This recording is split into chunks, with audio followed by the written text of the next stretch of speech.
So President Obama wants to be reelected to a second term in 2012. He'll need the support of Hispanic and Latino voters. CNN's Deputy Political Director Paul Steinhauser here to break it down for us. Paul? Hey, Kara, let's take a look at some of the numbers, because it looks like with every election, Latino and Hispanic voters are becoming more influential. So take a look at this. These are CNN exit polls from the last couple of elections, and you can see right there the Democrats made some big jumps. Well, actually, there you go. That's the president's approval rating among Hispanics and Latinos, and you can see that has dropped. Look at that. 76% back in 2009. Look how that's dropped down to 63% the last couple months, but still, Kira, much higher than the national average for his approval rating, which is in the upper 40s to right around 50. Take a look at that other graphic if we have it, and that shows how the Democrats' percentage of Latino voters went up in 2006 and 8, and then it went down again, and you can see that down to 60% in the midterm elections last year. So the big question mark is what happens in 2012, Kira? All right, so how crucial will the Hispanic vote be?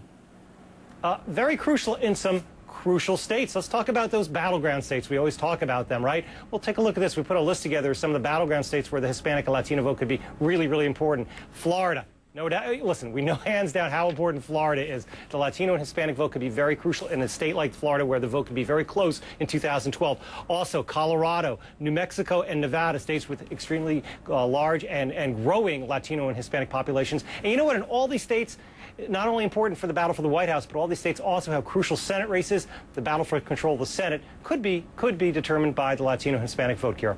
All right, Paul Steinhauser, thanks so much. So if the Hispanic vote is so important to the president's reelection, then why hasn't he fulfilled this campaign promise that he made in 2008? Will you, if you're elected president, join us next year? As president, I'm looking forward to being back and addressing you as president of the United States of America.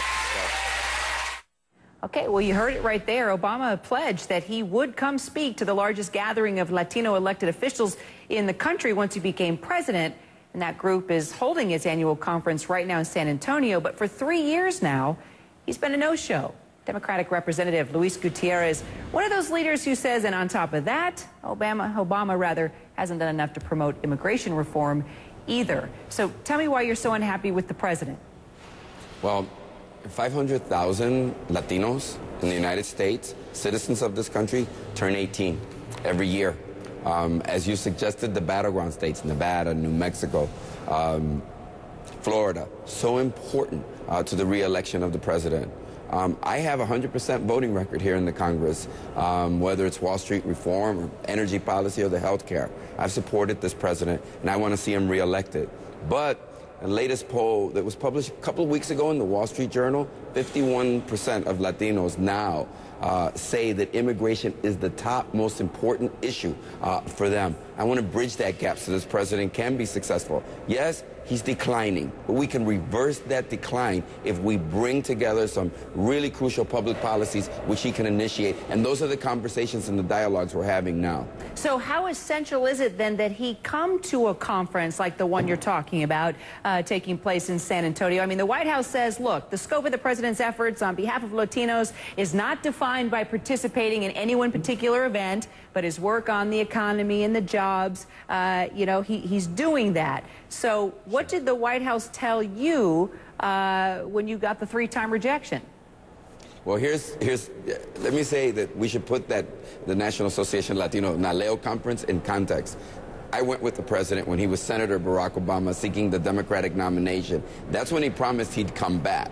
Not only did he promise he'd come back, he said, I'm going to come back to your conference next year. That is when I'm the nominee. But when I'm president of the United States, I'm going to come back and sign comprehensive immigration reform at your annual conference. So understand that symbolism is very important, especially when this is, as I've suggested to you, now has risen to the top issue in the latest poll, and one of the very most important ones. Look, there is a decline in terms of the president's approval rating and popularity among Latinos. And so when I'm critical of the president, I'm critical of the president so that we can bridge that gap and hopefully reach a point in which I can go around the country campaigning and be on your station telling everyone to get out to vote.